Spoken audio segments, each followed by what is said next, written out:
جو تعمیر پہ لگے، سب سے بدترین پیسہ وہ ہے جو تعمیر پہ لگے، چاہے حلال ہی کیوں نہ ہو۔ حرام تو کسی جگہ بھی لگے تو بدترین ہے، حلال ترین پیسہ بھی اگر اسراف ضرورت کی تعمیر نہیں، جیسے ہمارے پاکستان کی تعمیرات چل رہی ہیں، یہ اللہ کے ہاں انتہائی ناپسندیدہ۔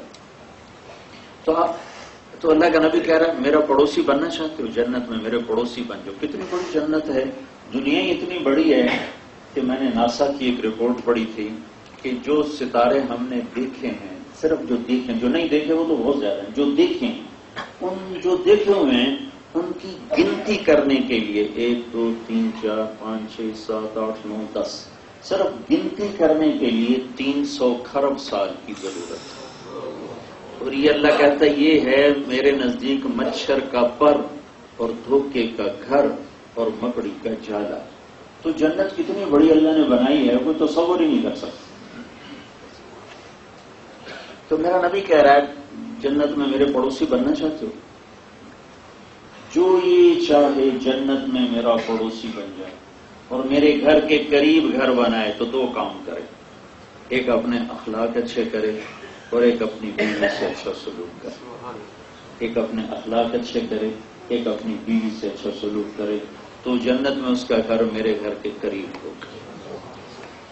تو اس وقت چونکہ موضوع دوسرا ہے، لیکن یہ ساری ضروری باتیں ہیں جن کو نہ بتانا ادھورا کام ہوگا۔ اس وقت ہم حج کے لیے آئے ہوئے ہیں۔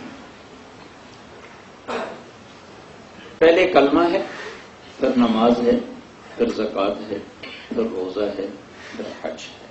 کلمہ 24 گھنٹے فرض ہے، نماز دن میں 5 دفعہ فرض ہے، زکوٰۃ مالداروں پر فرض ہے، روزہ سال میں 30 دن فرض ہے، اور حج مالداروں پر فرض ہے۔ مالدار بھی صحت مند ہو اور راستہ پر امن ہو تو پھر فرض بنتا ہے۔ جب اللہ نے نماز کو فرض کیا تو کہا ان الصلاۃ کانت علی المؤمنین کتابا موقوتا، نماز ایمان والوں پر فرض ہو گئی۔ اس میں اللہ کا نام، اللہ کا لفظ نہیں آیا۔ کتب علیکم الصیام، تم پر روزے فرض ہو گئے، اس میں لفظ اللہ نہیں ہے۔ کتب علیکم القتال، تم پہ قتال فرض ہو گیا، اس میں اللہ کا نام نہیں ہے۔ انفقوا مما رزقناکم، میرے دیے ہوئے مال میں سے زکوٰۃ ادا کرو، خرچ کرو، اس میں اللہ کا نام نہیں ہے۔ نماز بھی اللہ کے لیے، روزہ بھی اللہ کے لیے، زکوٰۃ بھی اللہ کے لیے، کلمہ بھی اللہ کے لیے، حج بھی اللہ کے لیے۔ لیکن ان تمام فرائض میں صرف حج ایسا فریضہ ہے جس کی ابتدا میں ہی اللہ وللہ ہے، پہلا لفظ وللہ ہے۔ حالانکہ ہونا یوں چاہیے تھا کتب علیکم الحج، تم پہ حج فرض ہو گیا، اللہ یوں کہتا، لیکن اللہ پاک نے یہ ہے سفر اوکھا، مشکل، کتنے ہی انتظام کرو اس میں مشقت آتی ہے، اور چونکہ سامنے اجر نہیں ہے تو پھر کوئی حکومت کو گالیاں دیتا ہے، کوئی سعودی والوں کو گالیاں دیتا ہے، کوئی وہ جو حج ٹور والوں کو گالیاں دیتا ہے، کوئی ہوٹل والوں کو، کوئی بس والوں کو، پھر وہ ایسے ایسے سناتے ہیں، اگلے پچھلے حساب برابر کر دیتے ہیں۔ تو مشقت سے آدمی نکل نہیں سکتا۔ اگر اللہ چاہتا تو مکے کو پلین جگہ پہ بناتا ہے، ایڈے بڑے کالے پہاڑ کیوں بنا چھٹے، راستے اتنے اوکھے کر دیے۔ تو اب حدیث میں آتا ہے قیامت کے قریب مکے میں سوراخ ہو جائیں گے، لا تقوم الساعة حتى تبعج مکہ، اس وقت تک قیامت نہیں آئے گی جب تک مکے میں سوراخ نہ ہو جائے۔ تو اس وقت لوگوں کو یہ نہیں سمجھ میں آئی ہوئی کہ مکے میں سوراخ کیسے ہوں گے، تو آج سوراخ ہی سوراخ ہوئے پڑے ہیں، 1-1 کلومیٹر کا سوراخ ہوا پڑا ہے، یہ سرنگیں جو بنی پڑی ہیں۔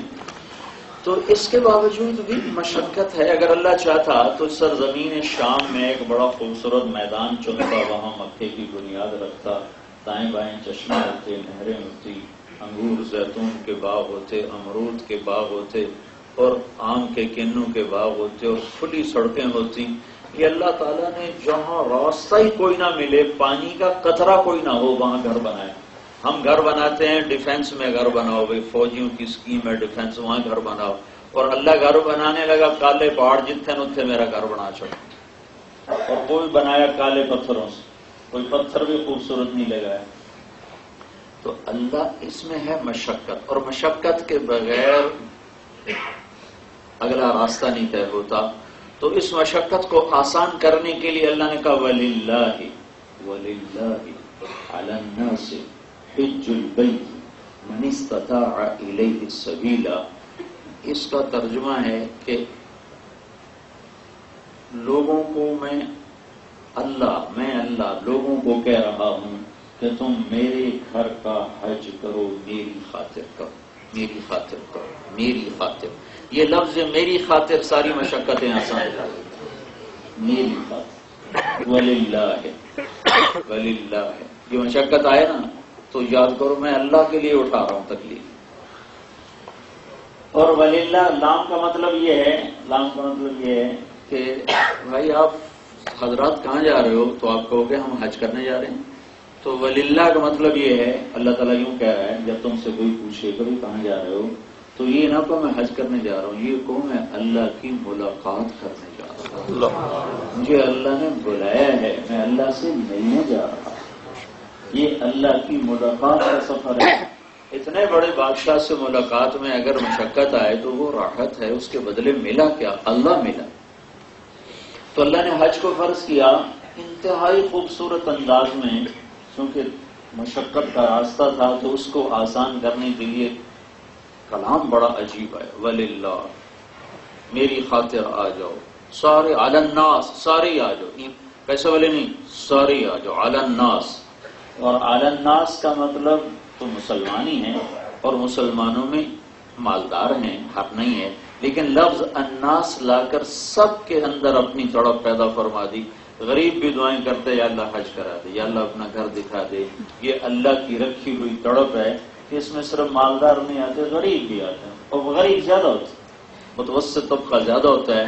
مالداروں کے تو نخرے اتنے ہوتے ہیں کہ ان کو آنے میں مشکل پیش آتی ہے، لیکن مالدار بھی آ رہے، غریب بھی آ رہے، فقیر بھی آ رہے، متوسط بھی آ رہے. یہ علی الناس کی کشش اللہ نے رکھی.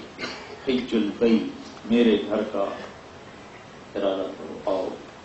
اب کلمہ، نماز، زکوٰۃ، روزہ، حج، یہ کلمہ توحید کلمہ معرفت ہے، اللہ کی پہچان کا کلمہ ہے. چمی گویم مسلمانم بلرزم کہ دانم مشکلات لا الہ لا الہ الا اللہ محمد رسول اللہ. یہ کلمہ معرفت ہے، یہ اللہ کی پہچان کراتا ہے. اس سے ہمیں اللہ کی پہچان ہوتی ہے. ہم نے اللہ کو پہچانا، لا الہ الا اللہ کو پہچانا محمد الرسول اللہ کے واسطے سے. اگر محمد الرسول اللہ نہ ہوتے تو لا الہ الا اللہ کی پہچان تھی کوئی نہیں، ہو ہی نہیں سکتی تھی. یہ اس پہچان کو نماز تعلق میں بدلتی ہے. تعلق پہلے تعارف ہوتا ہے، پھر تعلق بنتا ہے، تعلق بنتا ہے، پھر محبت ہوتی ہے، پھر محبت سے عشق ہوتا ہے. یہ سارے درجات ہیں.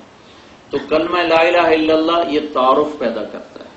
نماز 5 وقت کی اس تعارف کو تعلق میں بدلتی ہے.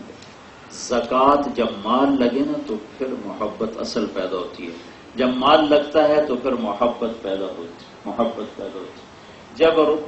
پھر جب جان تھکاتا ہے اور بھوکا رہتا ہے اور پیاسا رہتا ہے، روزہ رکھتا ہے، تو یہ محبت عشق میں بدلتی ہے.